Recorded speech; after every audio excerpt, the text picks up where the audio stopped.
no compromise. உங்க சைடுலயும் எங்க சைடுலயும். It's a GT promise.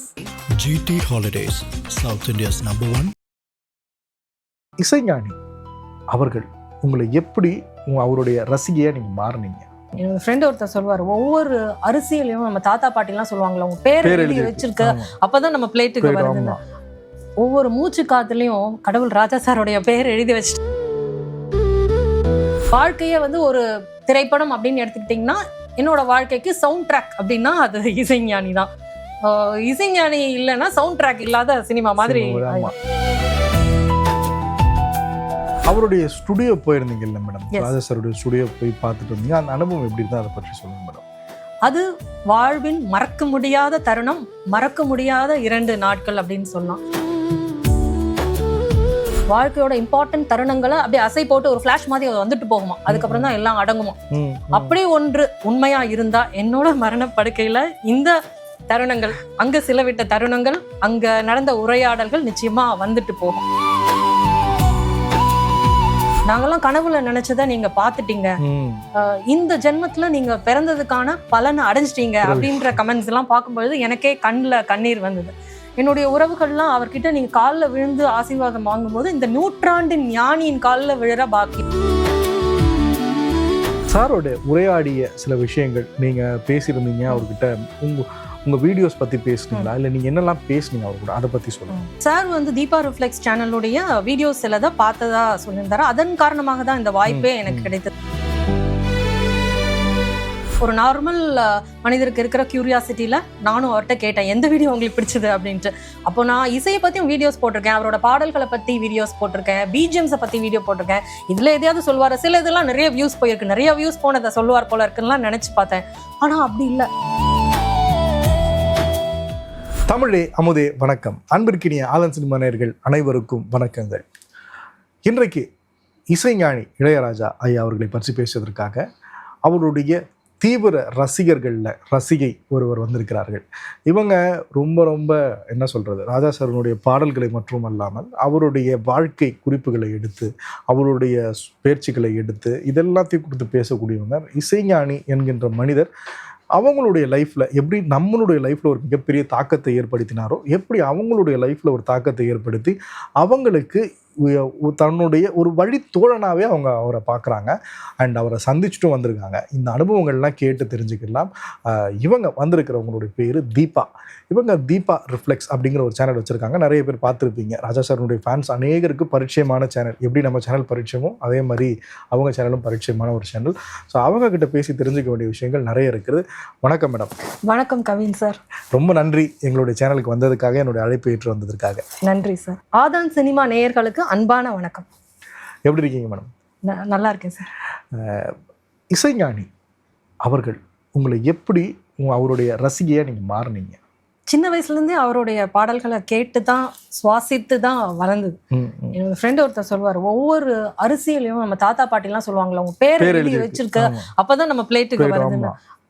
ஒவ்வொரு மூச்சு காத்துலயும் கடவுள் ராஜா சாரோடைய பேர் எழுதி வச்சுட்டாருன்னு நினைக்கிறேன். அதனாலதான் நம்ம அதையே சுவாசித்து 40-50 வருடங்களா அந்த காத்தையே அவர் குத்தகைக்கு எடுத்துட்டார். நான் வந்து தூத்துக்குடி சைட்ல இருந்து வளர்ந்தது, அதனால அங்க அவருடைய பாடல்கள் மட்டும்தான் ஒலிக்கும்.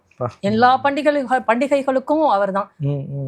சுகம், துக்கம், பாசம், பரிவு, பிரிவு, சோகம் எல்லாத்துக்குமே அவரை மட்டுமே கேட்டு வளர்ந்ததுனால தீவிர ரசிகை. இப்போ வாழ்க்கைய வந்து ஒரு திரைப்படம் அப்படின்னு எடுத்துக்கிட்டீங்கன்னா, என்னோட வாழ்க்கைக்கு சவுண்ட் ட்ராக் அப்படின்னா அது இசைஞானி தான். இசைஞானி இல்லைன்னா சவுண்ட் ட்ராக் இல்லாத சினிமா மாதிரி. மனதை பண்படுத்துறதுக்கும் மென்மையாக்குறதுக்கும், நிறைய நேரங்கள்ல வக்ரங்களை குறைக்கிறதுக்கும், கோபதாபங்களை குறைக்கிறதுக்கும், சில சமயம் கான்சென்ட்ரேட் பண்ண முடியாம இருக்கும் பொழுது மனதை ஒருநிலைப்படுத்துறதுக்கும் அவருடைய பாடல்கள் ரொம்பவே உதவி இருக்கு. சந்தோஷமான பாடல்களும் சோக பாடல்களும் கூட உதவி இருக்கு. நிறைய வலி நிறைந்த இரவுகள் அவருடைய பாடல்கள் மயிலிறகு மாதிரி வருடி கொடுத்திருக்கு.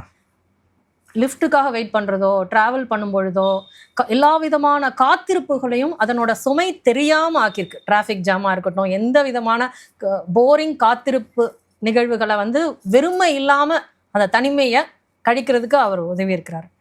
அந்த விதத்துல நம்ம வாழ்க்கையோட ஒரு அங்கம். அவரோட பாட்டை கேட்கும் பொழுது நம்மளுடைய இதயமே வந்து கொஞ்சம் பக்கத்துல இருந்து துடிச்சிட்டு இருக்கிற மாதிரி ஒரு ஃபீல் தான் கிடைக்குது. எனக்கும் என்னோட கிரியேட்டருக்கும் இடையே இருக்கிற உறவு, எனக்கும் அம்மாவுக்கும் நெருங்கின உறவுக்கும் இடையே இருக்கிற அந்த உறவு மாதிரி தான் எனக்கும் ராஜா சாருக்கும் இடையே இருக்கிற அந்த உறவு. அவருடைய ஸ்டுடியோ போயிருந்தீங்கல்ல மேடம், ராஜா சாருடைய ஸ்டுடியோ போய் பார்த்துட்டு வந்தீங்க, அந்த அனுபவம் எப்படி இருந்தால் அதை பற்றி சொல்லுங்க மேடம். அது வாழ்வின் மறக்க முடியாத தருணம், மறக்க முடியாத 2 நாட்கள் அப்படின்னு சொல்லலாம். அவருடைய ஸ்டுடியோவில் காலையிலேருந்து சாயந்தரம் வரைக்கும் இருக்கக்கூடிய பாக்கியம் எனக்கு 2 நாள் கிடைத்தது. அது மிகப்பெரிய வாய்ப்பு. மறக்க முடியாத அனுபவங்களை வந்து மனது எப்போதுமே நீங்கா நினைவுகளா பதிந்து கொள்ளும் அப்படின்னு சொல்லுவாங்க. சயின்டிஸ்ட்லாம் கூட சொல்லுவாங்க, இப்போ சொல்றாங்க. அதாவது நம்மளுடைய மரண படுக்கையில இருக்கும் பொழுது நம்ம பிரெயின் வந்து வாழ்க்கையோட இம்பார்ட்டன்ட் தருணங்களை அப்படியே அசை போட்டு ஒரு ஃபிளாஷ் மாதிரி வந்துட்டு போகுமா, அதுக்கப்புறம் தான் எல்லாம் அடங்குமா. அப்படி ஒன்று உண்மையா இருந்தா என்னோட மரண படுக்கையில இந்த தருணங்கள், அங்க சிலவிட்ட தருணங்கள், அங்க நடந்த உரையாடல்கள் நிச்சயமா வந்துட்டு போகும். கண்டிப்பா கண்டிப்பா. காலம் என்னும் தேரே ஆடிடாமல் நில்லு, இக்கணத்தை போல இன்பமேது சொல்லு, என்னுள்ளே பாடல்ல வரும் இல்லையா, அப்படிதான் அதை சொல்லணும். It was a surreal experience. அவர் கூட உரையாடுவது, அவர் கூட உணவு அருந்தியது, அவருடைய கம்போசிங் செஷன்ல நேர்ல உட்காந்து அதை தரிசித்தது, இதெல்லாம் ஒரு மாபெரும் பாக்கியம். அதை வீடியோவா எடுத்து போட்டப்போ அதுல வந்து கமெண்ட் போட்டவங்களும் அதை தான் சொன்னாங்க, யூ ஆர் வெரி பிளஸ்ட், நாங்கெல்லாம் கனவுல நினைச்சதை நீங்க பாத்துட்டீங்க, இந்த ஜென்மத்துல நீங்க பிறந்ததுக்கான பலனை அடைஞ்சிட்டீங்க அப்படின்ற கமெண்ட்ஸ் எல்லாம் பார்க்கும்பொழுது எனக்கே கண்ணுல கண்ணீர் வந்தது. என்னுடைய உறவுகள்லாம் அவர்கிட்ட நீங்க காலில் விழுந்து ஆசீர்வாதம் வாங்கும்போது இந்த நூற்றாண்டின் ஞானியின் காலில் விழுற பாக்கியம் அப்படின்னு சொன்னாங்க. திரைத்துறையில நிறைய உச்ச நட்சத்திரங்கள் இருக்காங்க, அவங்கள யாரையாவது நான் சந்தித்துட்டு வந்தா இந்த மாதிரி கமெண்ட் இருக்குமா அப்படின்றது ஒரு கொஸ்டின் மார்க் தான், வேற மாதிரி கமெண்ட்ஸ் தான் இருக்கும். ஸோ இந்த கமெண்ட் வரும்போது உண்மையிலேயே நான் அவ்வளோ பிளஸ்டா அப்படின்ற அந்த மகிழ்ச்சி வந்தது. ரொம்ப நெகிழ்வான தருணம் அப்படின்ட்டு நான் சொல்லணும்னா, அவருடைய ஸ்டுடியோவில் ஒரு ரூம் இருக்கு, பக்கத்து ரூம், அதில் வந்து ரமண மகரிஷியோடைய ஃபோட்டோ வச்சிருக்காரு, தாய் மூகாம்பிகை இருக்காங்க, நிறைய மகான்களுடைய ஃபோட்டோ, விளக்கு எரிஞ்சிட்டு இருக்கு, 2-3 விளக்கு, பூக்கள்லாம் போட்டு புனிதமாக அந்த இடத்துல அவருடைய அந்த ஹார்மோனியத்தை வச்சிருக்காரு. அந்த ரூமே வந்து ஸ்பிக் அண்ட் ஸ்பேனாக ஒரு துளி டஸ்ட் இல்லாமல் ஃபுல்லாக அப்படியே ஒயிட்டாக இருக்கு. அது பார்த்தோன்னே அப்படியே ஒரு பிரமிப்பு நமக்கு ஏற்படுது, ஒரு சிலிர்ப்பு அந்த இடத்துல இருந்தது, ஒரு என்ன சொல்றது, ஒரு பாசிட்டிவ் வைப் எனர்ஜி அந்த இடத்துல பார்க்க முடிஞ்சது. அங்கே உள்ளே போனோடனே நான் அப்படியே கும்பிட்டுட்டு ஒரு ஓரமாக தான் நின்னேன். அவர் வந்து அங்கே பின்னால தான் எனக்கு தெரியும் அங்கே எல்லாரும் அலவுட் இல்லை போல இருக்கு, எல்லாருக்கும் அங்கே ஃபோட்டோ எடுக்கலாம் அலவுட் இல்லை. ஆனால் அவர் அங்கே போய் அந்த ஹார்மோனியத்து பக்கத்தில் என்னை அமருங்க அப்படின்ட்டுலாம் சொன்னார். அந்த ஹார்மோனியத்து பக்கத்தில் அமர்ந்தேன். அதாவது சின்ன வயசுலேருந்து மகிழ்ச்சி, சோகம், குதூகலம், பரிவு, பிரிவு எல்லாத்துக்குமான மெட்டுக்கள், பல்லாயிரக்கணக்கான மெட்டுக்கள் உருவெடுத்த அந்த ஹார்மோனியத்து பக்கத்துல உட்கார்ந்துட்டு எழுந்தப்போ ஜஸ்ட் அவர் உட்கார்றதுக்கு ஒரு இடம் கொடுத்தாருன்னு எனக்கு தோணல, அவர் மனதில் ஒரு இடம் கொடுத்திருக்கிறாரு. ஒரு இறைவன் பக்தன் ஐடென்டிஃபை பண்ண மாதிரி அவரை நேசித்த ஒரு சோலை, அவரை எல்லா விதத்துலையும் எல்லா டைமென்ஷன்லையும் புரிஞ்சுக்கிட்ட ஒரு சோலை அவர் ஐடென்டிஃபை பண்ணிட்டாரு அப்படின்னு அவர் ஞானி தான் அப்படின்ற அந்த டபுள் கன்ஃபர்மேஷன் எனக்கு கிடைத்தது. அங்க உட்கார்ந்துட்டு எழுந்த உடனே ஒரு பெரிய நிறைவு, எனக்கு இது போதும், எனக்கு இதுக்கு மேலே எதுவுமே வேண்டாம், இந்த ஒரு மகிழ்ச்சி போதும், இந்த சந்தோஷத்தோடயே நான் இப்படியே வீட்டுக்கு போயிடுறேன் அப்படின்னு தோணுச்சு. இந்த மாதிரி நிறைவான தருணங்கள் வாழ்க்கையில எப்பமாவது தான் கிடைக்கும் இல்லையா, அன்னைக்கு அது கிடைத்தது. ஆனா அதுக்கப்புறம் நான் ரொம்ப நேரம் அங்க இருந்தேன், அவருடைய கம்போசிங் செஷன்லாம் பார்த்தேன், அவர் மராத்தி படத்துக்கு பிஜிஎம்ஸ்லாம் கம்போஸ் பண்ணாரு, அதெல்லாம் கேட்டு ரசிச்சேன். பட் அந்த தருணத்தை என்னால மறக்கவே முடியாது, பிகாஸ் அது ஒரு பிரமிப்பான தருணம். வீட்டுக்கு வந்ததுக்கு அப்புறமும் கூட இசைஞானிக்கு வந்து சாலிட்யூடும் சைலன்ஸும் ரொம்ப பிடிக்கும். கச்சக்கன்னு பேசினா பிடிக்காது, கச்சக்கன்னு மக்கள் நிறைய க்ரௌடா அந்த எதுலையுமே எந்த இடத்துலையுமே இருந்தா பிடிக்காது. வீட்டுக்கு வந்ததுக்கு அப்புறம் எனக்கும் கூட சாலிட்யூடும் சைலன்ஸும் ரொம்ப பிடிக்க ஆரம்பிச்சது. அது அவருடைய எஃபெக்ட் அப்படின்ட்டு நான் நினைக்கிறேன். அவருடைய கம்போசிங் செஷன்ல நீங்க பார்த்தது என்ன நடந்தது மேம், அதை பத்தி சொல்லுங்க. நான் போயிருந்தப்போ அவர் மராத்தி படம் காந்தலுக்கு கம்போசிங் பண்ணிட்டு சமீபத்துல ரொம்ப வைரல் ஆச்சு. சமீபத்துல நியூஸ்ல எல்லாருமான பேசப்பட்ட அதோடைய பாடல்கள், சாந்தனை பாடலுக்கு சவுத் இந்தியாவே சொக்கி போச்சு, மிரட்டலான பிஜிஎம்ஸ் அவர் கொடுத்திருந்தாரு. மிஸ்டர் சந்தோஷ் தவாகர்னு அந்த படத்துடைய டைரக்டர் பாம்பேல இருந்து பயணப்பட்டு வந்து இங்க வந்து ராஜா சாரை சூஸ் பண்ணியிருக்காரு அந்த இசைக்கு. ரொம்ப யங் டைரக்டர், டெபியூ டைரக்டர் அவர் ராஜா சார் கிட்ட நான் கேட்டேன், எதுக்காக மராத்தி படத்துக்கு பண்றீங்க, இது 3வது மராத்தி படம் அவர் பண்றது. அவர் சொன்னாரு, இந்த ஸ்கிரீன் பிளே நல்லா இருக்கு, ஒவ்வொரு ஷாட்டும் அப்படியே அந்த காலத்துல பார்க்கக்கூடிய பழைய காலத்துல இருக்கிற பிக்சர் போஸ்ட் கார்டு மாதிரி இருக்கு அப்படின்னு. பார்த்து அப்படிதான் இருந்தது ஷாட் எல்லாமே. அதனால விரும்பி தான் அவருக்கு அது இசையமைக்கிறார். இன்ஃபேக்ட் அதுல சப்டைட்டில்ஸ் இல்லாம தான் அந்த படம் ஓடிட்டு இருந்தது. இவர் கதை சொல்றத வச்சு அவர் பிஜிஎம் போடுறாரு ராஜா சார் அந்த படத்துக்கு. அவுட் ஆஃப் ஹிஸ் எக்ஸ்பீரியன்ஸ், அவருக்கு எல்லா மொழியும் தெரியும்ன்றதுனால. அங்க இருந்தப்போ இது ராஜா சாரே சொன்னதுனால அவர் அந்த மிஸ்டர் சந்தோஷ் தவாக்கரையும் நீங்க ஒரு இன்டர்வியூ எடுங்க அப்படின்னு சொன்னார் பிரேக் டைம்ல. ஸோ அவருக்கு தமிழ் தெரியாது, இங்கிலீஷ்ல அவருடைய இன்டர்வியூ எடுத்து என்னோட சேனல்ல பப்ளிஷ் பண்ணேன். அவர்கிட்ட கேட்டப்போ அவர் என்ன சொன்னார்னா, எதுக்காக இங்க வந்து இசையமைப்பாளரை சூஸ் பண்ணியிருக்கீங்கன்னு சொன்னப்போ, இவர் வந்து வில்லேஜ் பேக்ரவுண்ட்லேருந்து வந்திருக்காரு, ஒரு ஆத்தென்டிக் மியூசிக் ஒரிஜினல் இன்ஸ்ட்ருமெண்ட்ஸோட கிடைக்கும்னா அது இங்கே தான் இவர்கிட்ட தான் கிடைக்கும்னு தெரிஞ்சுதான் அவர் இங்கே வந்திருக்கேன் அப்படின்ட்டு அவர் சொன்னார். அவர் he also felt he is very blessed to get such a music for his movie. And அந்த காந்தல் மூவிக்கு இவர் ஒரு திறமையான டைரக்டர் அப்படின்னு இன்டர்நேஷனலி அவருக்கு அவார்ட் கிடைச்சிருக்கு. Best director award Goa film festival, 56th film festival. Rajini, Rishabh Shetty அவங்கெல்லாம் அமர்ந்திருந்த போது மிஸ்டர் சந்தோஷ் தவாக்கருக்கு அந்த அவார்ட் கிடைத்தது. ஆனா அதுக்கெல்லாம் முன்னாலேயே ராஜா சார் ஐடென்டிஃபை பண்ணிட்டாரு அவர் பெஸ்ட் டைரக்டர். அதனாலதான் சூஸ் பண்ணி அவருக்கு இசை அமைச்சிருக்கிறாரு. அந்த பார்வை, அந்த தேர்வு அவர்கிட்ட இருந்திருக்கு. அந்த கம்போசிங் செஷன் வந்து யாருமே பார்த்திராத அதிகம் பேர் அவருடைய கம்போசிங் செஷனை பார்த்தது இல்லை இல்லையா. அவர் வந்து கம்ப்யூட்டர்ல கம்போஸ் பண்றாரு, ஆனா வரக்கூடிய மியூசிக் வந்து கம்ப்யூட்டர் மியூசிக் கிடையாது.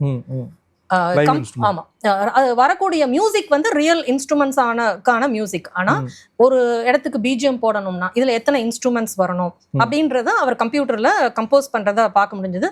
அது கம்ப்யூட்டர்ல தான் நடக்குது. அதுல வந்து டைரக்டரும் உட்கார்ந்து இருந்தாரு, சீனை எக்ஸ்பிளைன் பண்றாரு. ஒவ்வொரு இன்ஸ்ட்ருமெண்ட்டுக்கான மியூசிக் அவர் கம்போஸ் பண்றாரு. இப்போ 4 இன்ஸ்ட்ருமெண்ட் இருக்குன்னா 4க்கும் கம்போஸ் பண்ணிட்டு அதுக்கப்புறம் எல்லாத்தையும் சேர்ந்து ஒலிக்க விடுற அந்த தருணம், அது ஒரு வானவில் தருணமா இருந்தது. ஏன்னா ஒவ்வொன்றும் ஒரு பேண்டு அதை கம்போஸ் பண்றாரு, எல்லாம் அப்புறம் சேர்ந்து ஒலிக்கிறதையும் பார்க்க முடிஞ்சது. இப்போதைக்கு நிறைய ரியல் இன்ஸ்ட்ருமெண்ட்ஸை வச்சு இசை கொடுக்கக்கூடிய ஒரே இசை மேதை ராஜா சார் தான். இப்போ அந்த பர்டிகுலர் இசையில நடந்ததுலேருந்து நான் சொல்றேன், இப்போ இருக்கக்கூடிய இசையில நிறைய நம்ம பார்க்குறோம் மியூசிக் அப்படியே டாமினேட் பண்ணி லிரிக்ஸை கபலீகரம் செஞ்சிருது. லிரிக்ஸ் என்னன்னு கண்டுபிடிக்கிறதுக்கு கூகுள் பண்ணி ChatGPT எல்லாம் போய் பார்த்து அப்படிதான் இதுதான் லிரிக்ஸா அப்படின்னு கண்டுபிடிக்க வேண்டியதா இருக்கு. ஆனா அவர் கம்போஸ் பண்ணும்போது பாருங்க, 4 இன்ஸ்ட்ருமெண்ட் ஒரு பிஜிஎம்க்கு யூஸ் பண்றாரு.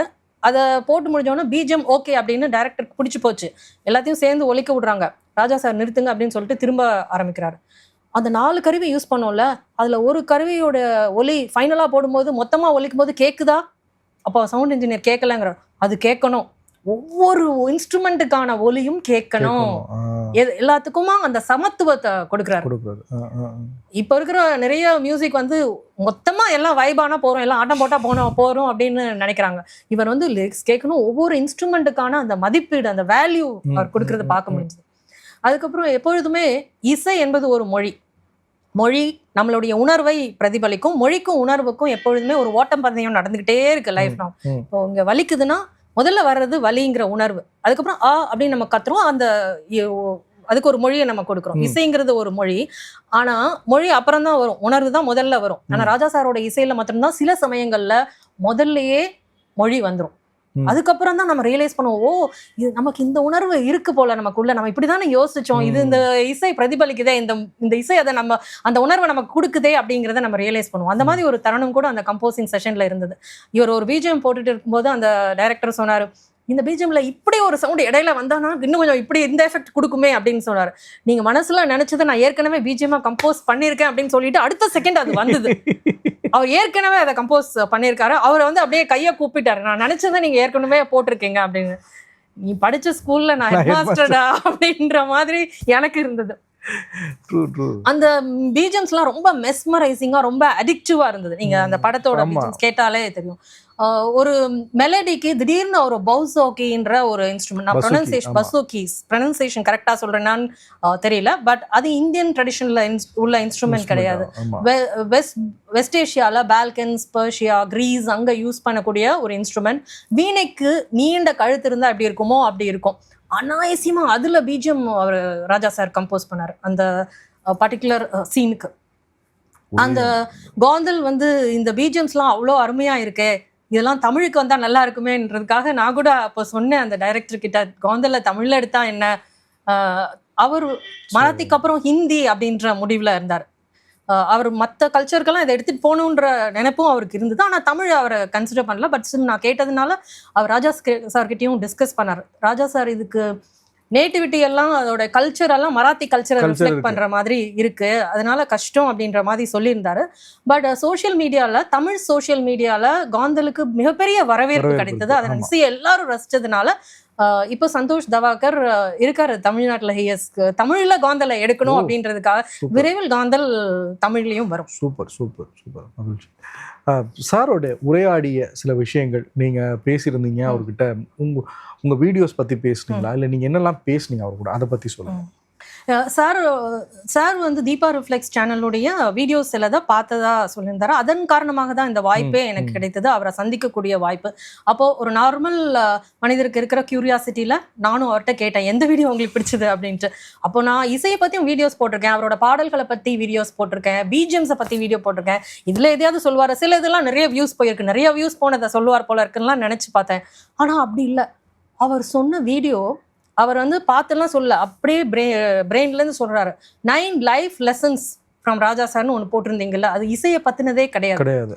அவர் பல்வேறு பேட்டிகளில் சொன்ன ஸ்டேட்மெண்ட்ஸை பற்றின ஒரு வீடியோ, அது எனக்கு பிடித்திருந்தது, என்னை ஈர்த்தது அப்படின்னு சொன்னார். அது எனக்கு மிக பெரிய மகிழ்ச்சியை அது கொடுத்தது. அதாவது சில சமயம் அவர் ஒரு ஸ்டேட்மெண்ட் விட்டுருப்பாரு, அதுக்கான விளக்கம் என்ன, அதுக்கு மேலோட்டமா என்ன அர்த்தம், உள் அர்த்தம் என்ன இருக்கு, அதுல அவர் எப்படி ஞானத்தை பொதிந்து கொடுத்திருக்கிறாரு அப்படின்றதுக்கான ஒரு வீடியோ. நிறைய ராஜா ரசிகர்கள் என்ன சொல்லுவாங்கன்னா, அவருடைய இசையை மட்டும் பாருங்க, அவருடைய அரசியல் நகர்வுகளை விட்டு தள்ளுங்க, அவர் மற்றபடி பேசுறதெல்லாம் கவனிக்காதீங்க அப்படின்ட்டுலாம் சொல்லுவாங்க. ஆனா அதுல முரண்படுறேன். எப்படி நம்ம Gandhi, Einstein, Martin Luther King, Mother Teresa, Bharathiyar, இந்த மாதிரி யுக மனிதர்கள், அவங்கள பல்வேறு டைமென்ஷன்ல நம்ம ஆராயும். ராஜா சார் வாழற காலத்துல நானும் வாழ்வது எனது பாக்கியம் அப்படின்னு நிறைய பேர் மேடைக்கு மேடை ஸ்டேட்மெண்ட் போடுறாங்க இல்லையா, அந்த ஸ்டேட்மெண்ட் உண்மையா இருந்தா அவர் போற போக்குல உதுத்துட்டு போற பேர்ல்ஸ் ஆஃப் விஸ்டம், நம்மளுக்கான வாழ்க்கை பாடங்களை நம்ம கண்டிப்பா கவனிக்க தவறக்கூடாது அப்படின்றதுதான் அந்த வீடியோடைய சாராம்சம். அதையும் அவர் ஆமோதிச்சார். அதுல வந்து ஒரு சில ஸ்டேட்மெண்ட்ஸ் சொல்லணும்னா, எதிர்பார்ப்பு என்று ஒன்று இருந்து விட்டால் அது ஒரு எல்லைக்குள்ள அடங்கிடும், எதிர்பார்ப்பு இல்லைன்னா அதுக்கு ஒரு எல்லையே கிடையாது. மொட்டையா இருக்கு இந்த ஸ்டேட்மெண்ட், திருக்குறள் மாதிரி. இதை வந்து எங்க வேணா வச்சு பொருத்தி பார்க்கலாம். ராஜா சார் வந்து பியாண்ட் அ கம்போசர் அப்படின்னு இதுல தான் நான் நினைக்கிறேன். ஏன்னா திருக்குறள் எப்படி உலகம் பொதுமறை ஆச்சுன்னா, அது ஒரு இடத்துக்கானது இல்லை, அதை பிஸ்னஸ்ல வச்சு பார்க்கலாம், பொலிட்டிக்ஸ்ல வச்சு பார்க்கலாம், வாழ்வியல்ல வச்சு பார்க்கலாம், எல்லா இடத்துலையும் வைக்கலாம்ல. அது மாதிரி தான் இந்த ஸ்டேட்மெண்ட். இசையில இதை வச்சு பார்த்தோம்னா, அந்த எம்ஜிஆர் பாட்டு மாதிரி போடு, அந்த ஹிந்தி பாட்டு மாதிரி எனக்கு போட்டு கொடுங்க அப்படின்னு ஒரு எதிர்பார்ப்போடு வந்தோம்னா அவர் அந்த சின்ன வட்டத்துக்குள்ள தான் விளையாட முடியும். ஆனால் எதிர்பார்ப்புகள் இல்லாம இந்த சிச்சுவேஷனை மாத்திரம் இந்த சிச்சுவேஷனுக்கு போடுங்க அப்படின்னு சொன்னா அவருடைய கற்பனை பிரம்மாண்டமாக விரிவடையும். அவருடைய ஹால்மார்க்கே அந்த அன்பிரடிக்டபிலிட்டி தான். இந்த ராகம் சோகத்துக்கு தான், இது சந்தோஷத்துக்கு தான் நம்ம நிர்ணயிச்சு வச்சதெல்லாம் அவர் உடைச்சாரு. இந்த இன்ஸ்ட்ருமெண்ட் சோகத்துக்கு தான் ஷெனாய் அப்படின்னு வச்சிருந்தானா அதை மாத்தி ரொமான்ஸ்க்கு போட்டாரு. ஸோ நிறைய அன்பிரடிக்டபிளா கொடுக்கக்கூடிய, நம்மள வியப்பில் ஆழ்த்தக்கூடியவர். அதை பயன்படுத்தாம விடுறோம், எதிர்பார்ப்புகள் சூரிங்கிறது இல்லையா. இது நம்ம வாழ்க்கைக்கு பொருந்தும். ஏன்னா நம்ம சபார்டினேட்ஸ் குழந்தைங்கள் கிட்ட இதை செய்யுமா அப்படின்னா அதை தான் செய்வாங்க. இது ஒரு பிரச்சனை, இதை கொஞ்சம் சொல்யூஷன் கண்டுபிடிங்கன்னா நம்ம நினைத்து பார்க்க முடியாத இனோவேட்டிவ் தீர்வுகளோட அவங்க வருவாங்க. அடுத்தது திருக்குறளுக்கு 2 சீரே அதிகம் அப்படின்னு அவர் சொல்லியிருக்காரு. இது திருக்குறளை பத்தி அவர் சொன்னார் அப்படின்னு நினைச்சோம்னா அதை விட முட்டாள்தனம் எதுவுமே இல்லை. அவர் வந்து சூத்திரங்கள் சுருங்கணும் அப்படின்னு சொல்லியிருக்காரு. திரை வரலாற்றிலே நம்ம பார்க்குறோம், பக்கம் பக்கமா டயலாக் எழுதி மக்களை கவரணும்னு நினைச்சவங்க கவர முடியல. ஆனா சூப்பர் ஸ்டார் வந்தாரு, 2 லைன் 2 வார்த்தை பஞ்சா சொல்லிட்டு போனாரு, ரீச் பிரம்மாண்டமா இருந்தது. சொல்றதா சுருங்க சொல்லுங்க. அடுத்தது அவர் சொல்லியிருக்காரு, என்னை பத்தி தவறான தகவல்கள் கிசுகிசுக்கெல்லாம் வருது, அதனால ரேடியோ, பேப்பர், நியூஸ், பத்திரிகை எதுவும் பாக்குறது இல்லை, ஹாயா இருக்குன்னு. உண்மை அப்படி கிடையாது. அவர் ஹாயா பிளைண்ட்ல எதுவும் தெரிஞ்சுக்காம இருக்காருன்னு அர்த்தம் இல்லை, அவர் எல்லாம் தெரிஞ்சுக்கிறாரு. அவர் மினிமலிசம் பேசுறாரு, வெஸ்ட்ல கொண்டாடுற அந்த மினிமலிசம் பேசுறாரு. தேவையற்ற உறவுகள், தேவையற்ற ஃப்ரெண்ட்ஸ் எக்கச்சக்கமா வச்சுக்கணும்னு அவசியம் இல்லை, கொஞ்சத்தை விளக்குங்க, விலகி நில்லுங்க, சர்க்கிளுக்கு வெளியில போடுங்க, நிம்மதியும் அமைதியும் கிடைக்கும். பொருள்கள்லையும் அது அப்படிதான். தேவையில்லாத நிறைய பொருட்கள், ஸ்பேஸ் காஸ்ட், மெயின்டெனன்ஸ் காஸ்ட் எல்லாமே வரும். ஸோ அவர் அந்த மினிமலிசத்தை தான் அவர் அதை சொல்லியிருக்காரு. திருவள்ளுவரும் அதை தான், யாதனின் நீங்கியான் நோதல் அதனின் இளன்னு சொன்னதை அவர் கோட் பண்ணி தான் அந்த பேட்டியில் அவர் அதை சொன்னது. அடுத்த ஒரு ஸ்டேட்மெண்ட் அவர் சொன்னது அவருடைய பெரிய ஞானத்தை சொல்வது. இந்த ஞானம் வந்து இதெல்லாம் நம்ம பார்க்க தவறவே கூடாது. கலையை பற்றி அவர் சொல்லியிருக்காரு. ஒரு அழகு உணர்ச்சி அதனுடைய இயல்புத்தன்மை கெடாமல் இயல்புத்தன்மையோட ஒரு வரைமுறைக்குள் வருவதுதான் கலை அப்படின்னு புரிஞ்சுக்கிறது கஷ்டம். ஆனா அவர் என்ன சொல்றாருன்னா, எதையும் இயல்பா பண்ணும்பொழுது அதுக்கு பெரிய ரீச் இருக்குப்பா. அதனாலதான் அவருக்கு இம்ப்ரோவைசேஷன் பிடிக்கிறது இல்லை. ஒரு இடத்துல வந்து எல்லாத்துக்கும் சம வாய்ப்பு அவர் கொடுத்துருக்காரு. கிட்டாருக்கு, வயலினுக்கு, சிங்கருக்கு, ஓக்கலுக்கு, தபலாக்குன்ட்டு. நீங்க வந்து உங்க சிங்கர் முத்திரையை பதிக்கணும், என்னோட அறிவை, என்னோட மேதாவித்தனத்தை நான் காட்டணும் அப்படின்ட்டு எங்கேயாவது ஒரு இடத்துல ஒரு பிருகா சேர்க்கறது, ஒரு இம்ப்ரோவைஸ் பண்ணும்பொழுது அது இயல்புத்தன்மை கெடுது. அதனால அழகுணர்ச்சி கெடுது. அவர் இயல்புத்தன்மையை ரொம்ப விரும்புறாரு. இந்த முதல் மரியாதை திரைப்படத்துல ராசாவே உன்னை நம்பி இந்த ரோசா பூ இருக்குதுங்க, அந்த பாடலுக்கு ஜானகி அம்மாவுக்கு ட்ரைனிங் கொடுத்துருக்காரு. ஜானகி அம்மா சூப்பரா அதை பாடிட்டாங்க, நல்லா இருக்குது. ஆனா ஒரு சங்கீதம் நல்லா தெரிஞ்ச ஒரு பாடகி பாடுற மாதிரி இருக்குது, பாட்டே தெரியாத ஒரு பொண்ணு பாடுற மாதிரி பாடணும்னா எப்படி அப்படி பாடுங்க. ஜானகி அம்மா சொல்லணும், பாட்டே தெரியாதவங்க பாடுற மாதிரி பாடணுமா அப்படின்னு அவர் பாடியும் காட்டியிருக்காரு. வயல்ல ஒரு தவிப்போட ஒரு ஏக்கத்தோட ஒரு பொண்ணு ராசாவே அப்படிதான் பாடுவாங்க. அந்த இயல்பு தன்மையை எல்லா இடத்துலயும் அவர் விரும்பிட்டே இருந்திருக்காரு அப்படின்றதுதான் அந்த ஸ்டேட்மெண்ட். அப்புறம் என்கிட்ட சுய கட்டுப்பாடும் ஒழுக்கமும் இருந்ததுனால என் கீழே வேலை பார்த்தவங்க அவங்களும் திருந்திட்டாங்க, டைமுக்கு வந்தாங்க, டிசிப்ளினா இருந்தாங்கன்ட்டு. இது தற்பெருமை ஸ்டேட்மெண்ட் நம்ம நினைக்கிறோம், ஆனா அப்படி இல்லை. அதுலயும் அவர் ஒரு லெசன் சொல்றாரு. நம்ம சபார்டினேட்ஸ்க்கும் குழந்தைகளும் நம்ம எவ்வளவுதான் கத்தினாலும் திட்டினாலும் பிரயோஜனமே கிடையாது. They don't listen to us, they only observe us. நம்ம எப்படியோ அப்படிதான் அவங்க இருப்பாங்க, அதைத்தான் அவங்க ஃபாலோ பண்ணுவாங்க. ஸோ நம்ம ஒழுங்கா இருந்தா அவங்க அதுதான் உயர்ந்த விஷயங்களை தேடி போகும்போது, அதாவது தெரியாதவற்றை தெரிஞ்சுக்கணும் அப்படின்ற தேடி போகும்போது தான் உயர்ந்த விஷயங்களே கொடுக்க முடியும்னு அவர் சொல்றாரு. அது ஒரு பேட்டியில சொன்னது. இது வந்து இந்த வயசுலயும் இசை கத்துக்கிட்டு இருக்காரு, புதுசா கத்துக்கிட்டு இருக்காரு. இது கலைஞர்கள் வாழ்வதற்கும் கலை வாழ்வதற்கும் மட்டுமில்ல, இளமை தங்குவதற்கும் இளமை வாழ்வதற்கும் தெரியாத ஒன்றை புதுசா தெரிஞ்சுக்கணுன்ற அந்த துடிப்பு இருக்கிற வரைக்கும் தான் இளமை தங்கும். அப்புறம் அவருடைய இறை அனுபவத்தை பத்தி அவர் சொல்லியிருக்காரு நிறைய இடங்கள்ல. அதாவது நான் ஒரு ரிஹர்சலுக்கு தாய் மூகாம்பிகை கிட்ட வேண்டிக்கிட்டேன், எனக்கு இந்த ரிஹர்சலுக்கு இயல்பா உங்கள்கிட்ட பேசுற மாதிரி, இயல்பா எதிர இருக்கிறவர்கிட்ட பேசுற மாதிரி தான் கேட்டேன். நீ எனக்கு எப்படி இதுல பெஸ்ட் பண்ண போற அப்படின்னு நான் வேண்டிக்கிட்டேன், அவ்வளவுதான். அப்புறம் தூங்கிட்டேன். Next day morning door knocking. ஒருத்தர் எங்கிருந்தோ வந்து நான் மூகாம்பிகையிலேருந்து வரேன் அப்படின்னு சொல்லி பிரசாதம் கொடுத்தாரு. ஒரு போஸ்டல் ஹாலிடே அன்னைக்கு காலையில் 6 மணிக்கு. வாங்கிட்டு சுத்தி முத்தியும் பார்த்தா ஆளை காணும். மெய் சிலிர்த்து போச்சு. அந்த பிரசாதம் வந்து எனக்கு ஒரு பெரிய பிளெஸ்ஸிங்னு அவர் பேட்டியில சொல்லியிருக்காரு. இது வந்து நம்பிக்கை உள்ளவங்களுக்கு இது வந்து சிலிர்ப்பான அனுபவமா இருக்கும். நம்பிக்கை இல்லாதவங்க இதெல்லாம் கோயின்சிடென்ஸ் அப்படின்னு தள்ளிடுவாங்க. ஆனா இதுலயும் ஒரு லெசன், நமக்கான பாடம் இதுல கண்டிப்பா இருக்கு. ஏன்னா அவர் பூஜை புனஸ்காரங்கள்லாம் செய்யக்கூடியவர், நிறைய நேரம் ப்ரேயர் செய்யக்கூடியவர்னு கிடையாது. அவர் தானே சொல்றாரு, நான் தான் இயல்பா உங்கள்கிட்ட பேசுற மாதிரி கடவுள்கிட்ட ஒரு வார்த்தையில சொல்லிட்டு போயிடுவேன், என்ன பிளஸ் பண்ணு, இந்த ரிஹர்சலுக்கு உன்னுடைய அருளை கொடு அப்படின்னு பேசிட்டு போயிடுறேன்னு சொல்றாரு இல்லையா. ஆனா அவரோட படைப்புகள்ல நிறைய அதிசயங்களை பார்க்க முடிகிறது. நிறைய வெஸ்டர்ன் கம்போசர்ஸ் அதிசயிச்சு போயிருக்காங்க, எப்படி இவர் இதை பண்றாரு. பண்ணைபுரத்துல இருந்து எப்படி வெஸ்டர்ன் சிம்பனி போட்டாரு, நிறைய ராகங்கள்ல எங்களுக்கு தெரியாத அளவுக்கு மாயாஜால வித்தைகள்லாம் கர்நாடிக் மியூசிக்ல எப்படி பண்ணாரு, கிராமர் புக்ல மாத்திரம் இருக்கிற ராகங்களை இவர் இசைக்கு கொண்டு வந்தது இப்படிலாம் அதிசயங்கள் நம்ம பார்க்க முடிஞ்சது. அவருக்கு இறை அருள், இறை ஆசீர்வாதம் இருக்கு அப்படின்றத நம்மளால உணர முடியுது இல்லையா. அப்போ செய்யற வேலையில பெர்ஃபெக்ஷனை கொண்டு வந்தா அதுக்கு இறை ஆசீர்வாதம் இருக்கும். கலையில எடுத்துக்கிட்ட வேலையில தொழில்ல இருக்கிற அந்த சின்சியரிட்டி தான் கடவுள் அப்படின்றது தான் அந்த லெசன். இந்த மாதிரி அவருடைய பல்வேறு ஸ்டேட்மெண்ட்ஸ்ல ஒரு ஞானிக்கான பாதிப்பு, ஒரு ஞானியுடைய ஞானத்தை ஒட்டிய பதில் வந்து உள்ளே இருக்கு. சமீபத்துல கூட அந்த பெங்களூர்ல ஒரு கன்சர்ட்க்கு அக்ஷயா பத்ரா ஃபவுண்டேஷன் அப்படின்ற அந்த இடத்துல ஒரு ஸ்டேட்மெண்ட் விட்டுருந்தார். அதாவது ஏஐ மனிதனுக்கு போட்டியா வருமா, ஏஐ வந்து கிரியேட்டிவிட்டியில மியூசிக் எல்லாம் கம்போஸ் பண்ணுது, லிரிக்ஸ் எல்லாம் எழுதுது அப்படின்னு. அப்போ வந்து ஏஐ இருக்கிறது தான் கொடுக்குது, நமக்கு வெளியில அது இல்லை, அது இண்டிபெண்டா செயல்படுறது இல்லை, நம்மளுக்கு எல்லாத்தையும் ரீரேஞ்ச் பண்ணி கொடுக்குது, மனிதனுடைய மூளைக்கு இணையா அது எப்பவுமே வந்துடாது அப்படின்னு சொன்னார். இது ஓரளவு இது வந்து பிற்காலத்துல யாராவது இந்த மாதிரி ஒரு மாமேதை அன்னைக்கே சொல்லிட்டாரு அப்படின்னு கோடிட்டு காட்டக்கூடும். ஏன்னா சூப்பர் கம்ப்யூட்டர் வந்த போதும் இதுதான் சொன்னாங்க, அதோட கெப்பாசிட்டி அப்படி இருக்கும் இப்படி இருக்கும்ட்டு. ஆனா இப்போ ஒரு 3000 ஃபைல்ஸ்ல இருந்து ஒரு ஆன்சரை கண்டுபிடிச்சு கொடு அப்படின்னு சொன்னா சூப்பர் கம்ப்யூட்டர் எல்லாத்தையும் ஸ்கேன் பண்ணி ஆன்சர், ஆனா அது லேட்டா இல்ல சீக்கிரம் பண்ணி கொடுக்குது, ஒரு நானோ செகண்ட்ல கூட அது கொண்டு வந்துரும். ஆனா அதுல மனித மூளைக்குள்ள டிஃபரன்ஸ் என்னன்னா, அது 3000 ஸ்கேன் பண்றது இல்ல, அது டைரக்டா 2766 ஃபைல்ல ஆன்சர் இருக்குன்னு அங்க டைரக்டா போகுது. அது எப்படி அங்க டைரக்டா போகுது. அதுதான் மனித மூளையோட கெப்பாசிட்டி. இது கிட்டத்தட்ட கணித மேதை ராமானுஜம் சொல்றாருல, சில ஃபார்முலா தியரம்ஸ்க்குலாம் அவர் ஆன்சர் டைரக்டா எழுதிட்டார். ஸ்டெப்ஸ் அதெல்லாம் போடல, அவருக்கும் தெரியல யாருக்கும் தெரியல. ஆனா டெஸ்டட் அண்ட் ப்ரூவன் மெத்தட்ஸ்ல ஆன்சர் கரெக்ட். ஏன்னா அது ஹியூமன் பிரெயின், அவர் எப்படி அங்க போனாருன்னு தெரியல. இந்த மாதிரி கெப்பாசிட்டியை வச்சு சயின்டிஸ்ட் உலகம் ஃபுல்லா கண்டுபிடிச்சு வச்சிருக்காங்க. ஸோ இந்த கிரியேட்டிவிட்டியை, இந்த எக்ஸலன்ஸை ஏஐக்கு மனிதன் என்றுமே கொடுக்க முடியாது. விட மனிதனுடைய கிரியேட்டிவிட்டி ஒரு படி மேலதான் இருக்கும் அப்படின்னு சொல்றாரு. ஸோ இந்த நூற்றாண்டின் ஞானி, ஒரு மாமேதை அப்படின்னு அவரை நம்ம பார்க்கணும்.